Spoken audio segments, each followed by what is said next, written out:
Bonjour tout le monde. Donc, nous sommes dans le laboratoire 11, donc sur le coefficient de frottement, la force donc de frottement. Le but, là, c'est vraiment donc de travailler dans le chapitre 5, donc sur les forces mises en jeu lorsque deux surfaces donc sont en contact. Ici, donc on avait vu donc la formule dans ce chapitre-là, qui est le coefficient de frottement.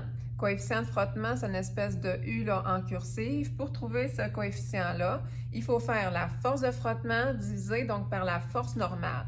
Et on sait que la force normale, donc exercée par le plancher, ou ici donc par la table, est égale donc à la force gravitationnelle. Donc Fn est égal à Fg. Donc autrement dit, si Fg est égal à m fois g, on pourrait très bien remplacer ici le Fn par m fois g. Fait que ça veut dire que la force de frottement est proportionnelle donc à la force normale. Ça va dépendre aussi donc de la masse de l'objet et l'attraction donc gravitationnelle. Et en passant, une force en newton divisée par une force en newton, ben des newtons divisés par des newtons, ça donne des riens. Donc ça veut dire que le coefficient de frottement entre deux surfaces, ben n'aura pas d'unité tout simplement. Et on sait que si on fait donc le graphique de la force de frottement en newton en fonction de la force N, autrement dit de la force G, c'est la même chose, bien la pente, le taux de variation, nous donnerait ce coefficient de frottement-là. C'est difficile à mesurer, donc on va y aller donc en démonstration. Qu'est-ce que j'ai? C'est que j'ai une grosse plaque sur laquelle est collé différents types de surfaces. Donc ici, on a de l'acier inoxydable, on a du bois quand même assez là, sablé. Ici, on a une espèce de pellicule de caoutchouc là, anti-dérapant là, pour mettre, admettons, dans les tiroirs. On a de la vitre, on a donc du papier sablé et on a de la mélamine qui est quand même donc assez douce. On va travailler avec un dynamomètre. On va ajuster notre dynamomètre donc à 0. Puis j'ai des petits cubes de bois. J'en ai un donc avec une masse de 245 à peu près, puis une autre, une masse un petit peu plus légère là, de 200, donc 14. On va y aller donc avec elle là, qui est un petit peu plus lourde. On va apprendre aussi la différence entre les différents types de frottement statique et frottement cinétique. Comme là, regardez bien, j'essaye de mettre mon bolide en mouvement.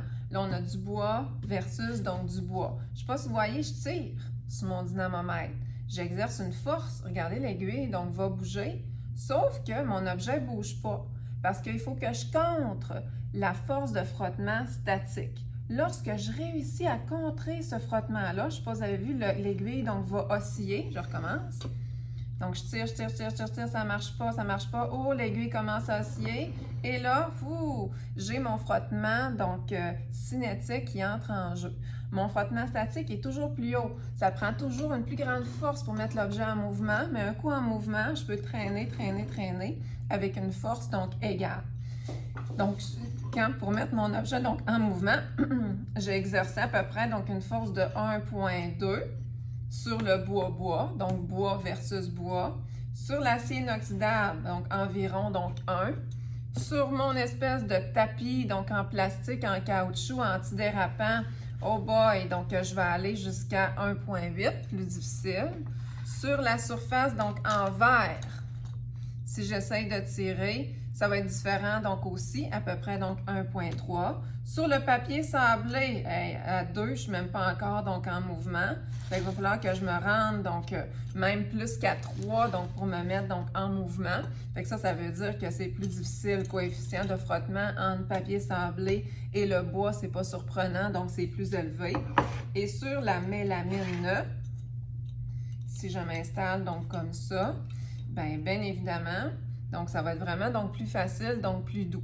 Fait que ça veut dire que si, admettons, mon poids est plus élevé, bien, ça va être plus dur de mettre donc un objet donc en mouvement. Fait que la masse donc va en dépendre donc aussi. Donc, qu'est-ce qu'on a à retenir? C'est que le coefficient de frottement dépend uniquement de deux surfaces mises 2 à 2, donc en contact. Va dépendre donc de la force G. Donc, force G, le poids, F est égal à m fois g, donc dépend de la masse, dépend aussi donc de la force donc gravitationnelle.